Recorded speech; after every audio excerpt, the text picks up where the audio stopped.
অবাঞ্ছিত কবি সুধীর দাস। নগণ্য কারো জীবনে কেউ প্রয়োজন হতেই পারে, কিন্তু প্রিয়জন হতে পারে না।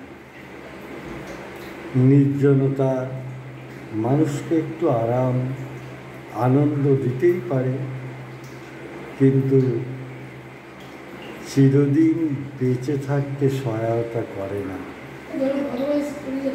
চাঁদের জ্যোৎস্না মানুষকে মগ্ন করাতে পারে, কিন্তু সেই মগ্নতা কোনোদিন চিরায়ত হতে পারে না। বনফুলের মালা বনেই শোভা পায়, দেবীর চরণে অবাঞ্ছিত। বললাম কবি সুধীর দাসের কবিতা। কবিকে আমার শুভেচ্ছা ও ভালোবাসা।